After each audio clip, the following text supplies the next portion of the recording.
ഹൃദയം പലപ്പോഴും വഴുതിപ്പോകാറുണ്ട്. അതായത് സത്യത്തിന്റെ മാർഗത്തിൽ നിന്നും ഹിദായത്തിന്റെ മാർഗത്തിൽ നിന്നും ഹൃദയം തെറ്റിപ്പോകുന്ന ചില സന്ദർഭങ്ങളുണ്ട്.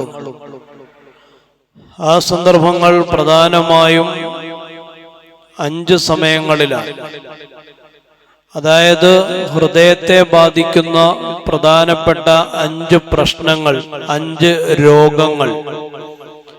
ആ രോഗങ്ങളിൽ ഒന്നാമത്തെ രോഗം നിരാശയാണ്.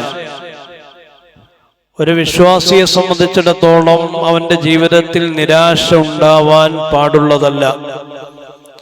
കാരണം നിരാശ എന്നുള്ളത് അവിശ്വാസികളുടെ സ്വഭാവമായി വിശുദ്ധ ഖുർആൻ പരിചയപ്പെടുത്തുകയാണ്. അല്ലാഹു തആല തന്നെ പറഞ്ഞു, വലാ തൈഅസൂ മിർ റൗഹില്ല, അല്ലാഹുവിന്റെ കരുണയിൽ നിന്ന് നിങ്ങൾ ഒരിക്കലും നിരാശരാകരുത്. ഇന്നഹു ലാ യൈഅസു മിർ റൗഹില്ലാഹി ഇല്ലൽ ഖൗമുൽ കാഫിറൂൻ, അല്ലാഹുവിന്റെ കരുണയിൽ നിന്ന് നിരാശരാവുന്നത് അവിശ്വാസികൾ മാത്രമാണ്. ബഹുമാനപ്പെട്ട സയ്യിദുന യാക്കൂബ് നബി അലൈഹിസ്സലാത്തു വസ്സലാമിന്റെ ചരിത്രമാണ് ഇതിന് ഉദാഹരണമായി പറയപ്പെടുന്നത്. തന്റെ പ്രിയപ്പെട്ട മകൻ യൂസുഫ് നബി അലൈഹിസ്സലാം നഷ്ടപ്പെട്ട് വർഷങ്ങൾ കഴിഞ്ഞു. അദ്ദേഹത്തിന്റെ മറ്റൊരു മകനായ ബിന്യാമീനും നഷ്ടപ്പെട്ടു. തന്റെ പ്രിയപ്പെട്ട 2 മക്കൾ, ആ 2 മക്കൾ യാക്കൂബ് നബി അലൈഹിസ്സലാത്തു വസ്സലാമിൽ നിന്ന് അടർത്തിയെടുത്തു മാറ്റപ്പെട്ടപ്പോഴും അദ്ദേഹം തന്റെ മക്കളോട് പറഞ്ഞ ഒരു വാക്ക് പ്രകാരമാണ്, വലാ തൈഅസൂ മിർ റൗഹില്ല, അല്ലാഹുവിന്റെ കരുണയെ തൊട്ട് നിങ്ങൾ നിരാശരാവാൻ പാടുള്ളതല്ല. അപ്പോൾ ഒരു വിശ്വാസിയുടെ ഏറ്റവും പ്രധാനപ്പെട്ട ഗുണം പ്രതീക്ഷയാണ്. എന്തുണ്ടായാലും അതിൽ പ്രതീക്ഷ അർപ്പിക്കുക, അള്ളാഹു തന്നെ കൈവിടുകയില്ല എന്ന ബോധമുണ്ടാകലാണ് വിശ്വാസിക്ക് വേണ്ടത്. ഒന്നാമത്തെ കുഴപ്പം നിരാശയാണ്. രണ്ടാമത്തെ കുഴപ്പം അക്രമമാണ്, അതിക്രമമാണ്. അക്രമവും അതിക്രമവും മുൻഗാമികളായ ബനൂ ഇസ്രായേൽ സമൂഹത്തിന്റെ പ്രശ്നമായിരുന്നു. മൂസാ നബി അലൈഹിസ്സലാത്തു വസ്സലാം അവർക്ക് മുമ്പിൽ ഒരുപാട് അള്ളാഹുവിന്റെ അമാനുഷികതകൾ പ്രകടമാക്കിയിട്ടും അവർ അതൊന്നും അനുസരിക്കാതെ മൂസാ നബിയെ ധിക്കരിച്ചു. അങ്ങനെ അവരുടെ ഹൃദയം കഠിനമായി. അവരുടെ ഹൃദയം കഠിനമായപ്പോ അവർ സത്യത്തിന്റെ മാർഗത്തിൽ നിന്നും പുറത്തു കടന്നു. അല്ലാഹു തആല തന്നെ പറഞ്ഞു, ഫലമ്മാ സാഗൂ അസാഗല്ലാഹു ഖുലൂബഹും, അവർ വഴിതെറ്റിയപ്പോ അവരുടെ ഹൃദയത്തെ കൂടി നാം വഴിതെറ്റിച്ചു കളഞ്ഞു.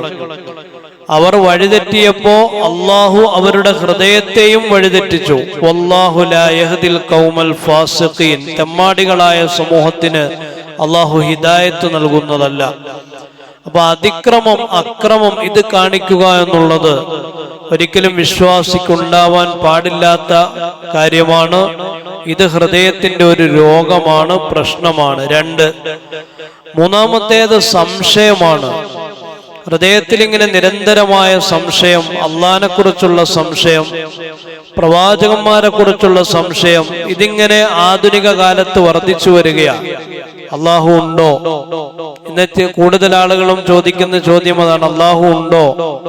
അങ്ങനെ അള്ളാഹു ഉണ്ടെങ്കിൽ അള്ളാഹിനെ സൃഷ്ടിച്ചതാരാ? ആ അള്ളാഹിനെ സൃഷ്ടിച്ച ആളെ സൃഷ്ടിച്ചതാരാ? അവരെ സൃഷ്ടിച്ചതാരാ? ഇങ്ങനെ ഓരോന്നിന്റെയും സ്രഷ്ടാവിനെ അന്വേഷിച്ചു പോയി അവസാനം യുക്തിവാദത്തിലേക്കും നിരീശ്വരവാദത്തിലേക്കും എത്തിപ്പെടുന്ന സ്വഭാവം ഇന്നത്തെ കാലത്ത് നമ്മുടെ മക്കളിൽ വർദ്ധിച്ചു വരുന്ന ഒരു പ്രശ്നമാണ്. ഇത് ഹൃദയത്തിൽ സംശയമുള്ളത് കൊണ്ടാണ്. ആ ഒരു അസുഖം ഹൃദയത്തെ ബാധിച്ചതുകൊണ്ടാണ്. മുസ്ലിമീങ്ങളിൽപ്പെട്ട ഒരു വിഭാഗം അവർ മറ്റൊരു വിഭാഗം ആളുകളെ കാഫിർ എന്ന് വിളിക്കുന്നു. യഥാർത്ഥത്തിൽ മുസ്ലിമീങ്ങളിൽപ്പെട്ട ഒരു വിഭാഗത്തെ കാഫിർ എന്ന് വിളിച്ചാക്ഷേപിക്കാൻ അവർ ഉദ്ധരിക്കുന്നതും വിശുദ്ധ ഖുർആനിന്റെ ആയത്ത് തന്നെയാണ്. പക്ഷേ അവർക്ക് പറ്റുന്ന ഏറ്റവും വലിയ അബദ്ധം, അവരാ ആയത്തുകൾ ഉപയോഗിക്കുമ്പോൾ ആ ആയത്തിന്റെ പശ്ചാത്തലം പരിഗണിക്കാതെയാണ് കാഫിർ എന്ന് വിളിക്കുക. ഏതൊരായത്താണെങ്കിലും ആ ആയത്ത് കോട്ട് ചെയ്യുമ്പോൾ അതിന്റെ സബബുൻ നുസൂൽ, അതിന്റെ അവതരണ പശ്ചാത്തലം വളരെ പ്രധാനപ്പെട്ടതാണ്. ഏതൊരായത്തിന്റെയും അവതരണ പശ്ചാത്തലം നോക്കിയതിന് ശേഷം മാത്രമേ ആ ആയത്ത് എടുത്തുദ്ധരിക്കാവൂ, അത് പ്രയോഗിക്കാവൂ. അപ്പൊ അങ്ങനെ ചെയ്യാതെ വിശ്വാസികളിൽപ്പെട്ട മറുവിഭാഗത്തെ സംശയത്തോടുകൂടി നോക്കുക എന്നുള്ളത് ഒരിക്കലും വിശ്വാസികൾക്ക് ഭൂഷണമല്ല. അത് ഹൃദയത്തിന്റെ ഒരു രോഗമാണ്, ഹൃദയത്തിന്റെ പ്രശ്നമാണ്. നാലാമത് ഹൃദയത്തെ ബാധിക്കുന്ന ഒരു പ്രശ്നമുണ്ട്, അഹങ്കാരമാണ്. സത്യം കേൾക്കുമ്പോ ആ സത്യം സ്വീകരിക്കാൻ പലപ്പോഴും പല ആളുകളും മടി കാണിക്കുന്നത് അഹങ്കാരത്തിന്റെ പേരിലാണ്. അവരോട് അള്ളാഹുവിനെ സൂക്ഷിക്കണമെന്ന് പറഞ്ഞാൽ അവർക്ക് പ്രത്യേക തരത്തിലുള്ള ഒരു അന്തസ്സ് പിടികൂടുകയാണ്. അവര് പറയുമ്പോൾ ഞങ്ങൾ കേൾക്കണോ, കേട്ടാ ഞങ്ങൾക്കൊരു കുറച്ചിലല്ലേ എന്ന് അവർക്ക് തോന്നുകയും അവർ ചെയ്തു വന്നിരുന്ന പാപങ്ങളിൽ അടിയുറച്ചു നിൽക്കുകയും ചെയ്യും. അവർ ഫിർഔൻ, അതിനുദാഹരണമായി പറയപ്പെടുന്നത് ഫിർഔനാണ്.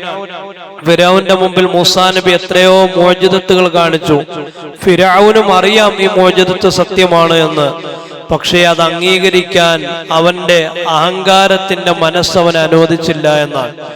ഞാൻ റബ്ബാണ് എന്ന് പരസ്യമായിട്ട് പറയും, പക്ഷെ എന്നിട്ട് പിന്നീട് ഫിർഔൻ രഹസ്യമായിട്ട് പറയുമായിരുന്നു, പടച്ചോനെ എന്റെ അവസ്ഥ നിനക്കറിയാമല്ലോ, ഗതിയില്ലാത്തത് കൊണ്ട് ഇങ്ങനെയൊക്കെ പറയുന്നതാണ് എന്ന് ഫിർഔൻ പറയുമായിരുന്നു എന്ന് ചരിത്രത്തിൽ കാണാം. അപ്പൊ പരസ്യമായിട്ട് സത്യത്തെ അംഗീകരിക്കാൻ ഫിർഔന് മടിയുണ്ടാവാനുള്ള കാരണം അവന്റെ അഹങ്കാരത്തിന്റെ മനസ്സാണ്. അത് ഹൃദയത്തെ ബാധിക്കുന്ന ഒരു വലിയ പ്രശ്നമാണ് അഹങ്കാരം. 4, അവസാനത്തെ ഒരു കുഴപ്പമാണ് അതിരുകടക്കൽ. ഉലുവ് എന്നാണ് അതിന് അറബിയിൽ പറയുക. അതിരുകടക്കൽ, മതത്തിന്റെ വിഷയത്തിൽ അതിരുകടക്കുക. ബനൂ ഇസ്രായേൽ സമൂഹത്തിനുണ്ടായ കുഴപ്പം അതാണ്. അവരിൽപ്പെട്ട ഒരു വിഭാഗം ആളുകൾ പ്രവാചകന്മാർക്ക് നൽകാൻ പാടില്ലാത്ത സ്ഥാനം നൽകി. ഈസാ നബിയെ കുറിച്ച് അവർ പറഞ്ഞു, ഈസ ദൈവമാണ്, അല്ലെങ്കിൽ ദൈവത്തിന്റെ പുത്രനാണ്. ഒരിക്കലും മനുഷ്യരായ പ്രവാചകന്മാരെ കുറിച്ച് അങ്ങനെ പറയാനേ പാടില്ല. പക്ഷെ ഒരു വിഭാഗം ആളുകൾ അതിര് കടന്നിട്ട് പറഞ്ഞു ദൈവമാണ്, ദൈവത്തിന്റെ പുത്രനാണ്. അവരിൽപ്പെട്ട മറ്റൊരു വിഭാഗം അവരും മതത്തിന്റെ വിഷയത്തിൽ അതിര് കടന്നു. അവരതിര് കടന്നത് എങ്ങനെയാണ്? അവർ പ്രവാചകന്മാരെ അംഗീകരിച്ചതേയില്ല. ഒരു വിഭാഗം പ്രവാചകന്മാരെ അവഗണിച്ചപ്പോ മറ്റൊരു വിഭാഗം പ്രവാചകന്മാർക്ക് നൽകാൻ പാടില്ലാത്ത സ്ഥാനം നൽകി. ദൈവത്തിന്റെയും ദൈവപുത്രന്മാരുടെയും സ്ഥാനത്ത് പ്രവാചകന്മാരെ അവരോധിച്ചു. അല്ലാഹു തആല പറഞ്ഞു, യാ അഹ്ലൽ കിതാബ്, അല്ലയോ വേദം നൽകപ്പെട്ട ആളുകളെ, ലാ തഗ്ലൂ ഫീ ദീനിക്കും, നിങ്ങൾ ഒരിക്കലും നിങ്ങളുടെ ദീനിന്റെ വിഷയത്തിൽ അതിര് കവിയരുത്. അപ്പൊ ഈ 5 പ്രശ്നങ്ങൾ ഹൃദയത്തെ ബാധിക്കുന്ന വലിയ അപകടമാണ്. 1, നിരാശ. 2, അക്രമം. 3, സംശയം. 4, അഹങ്കാരം. 5, അതിര് കടക്കൽ. ഈ പ്രശ്നം പഴയ കാലത്തും ഉണ്ടായിരുന്നു, ഈ കാലത്തുമുണ്ട്. പ്രത്യേകിച്ച് യുദ്ധത്തിന്റെ ഒരു സാഹചര്യത്തിൽ മുസ്ലിം രാജ്യങ്ങൾ നിരന്തരമായി ആക്രമിക്കപ്പെടുകയും നിരപരാധികൾ കൊല്ലപ്പെടുകയും അക്രമികാരികൾ വിജിഗീഷുക്കളായി ചരിത്രത്തിന്റെ മുമ്പിൽ തല ഉയർത്തി നിൽക്കുകയും ചെയ്യുമ്പോൾ സ്വാഭാവികമായിട്ട് നമുക്കും തോന്നും, മുസ്ലിമീങ്ങളായ എന്തുകൊണ്ട് നമുക്കിങ്ങനെ? നമ്മൾ നല്ല ആളുകളാണെങ്കിൽ, നമ്മൾ വിജയിക്കുന്ന സമുദായമാണെങ്കിൽ നമുക്ക് എന്തുകൊണ്ടാണ് പരാജയം? അപ്പൊ നമ്മൾ ചോദിക്കും, അല്ല ഇല്ലേ? അല്ല ഉണ്ടെങ്കിൽ എന്താണ് സഹായിക്കാത്തത്? എന്താണ് നിരപരാധികൾ കൊല്ലപ്പെടുന്നത്? ഈ സംശയം എല്ലാ കാലത്തും ഉണ്ടാവും. അതുകൊണ്ട് ഈ 5 പ്രശ്നങ്ങളിൽ നിന്ന്, ഹൃദയത്തെ ബാധിക്കുന്ന ഈ 5 കുഴപ്പങ്ങളിൽ നിന്ന് രക്ഷപ്പെടാൻ വിശുദ്ധ ഖുർആൻ ഒരു മരുന്ന് പറയുകയാണ്. ഒരൊറ്റ മരുന്ന് മതി ഇതിൽ നിന്ന് രക്ഷപ്പെടാൻ. ആ മരുന്ന് ആലു ഇംറാൻ സൂറത്തിലെ പ്രധാനപ്പെട്ട ഒരു ദുആയാണ്, ഒരു പ്രാർത്ഥനയാണ്.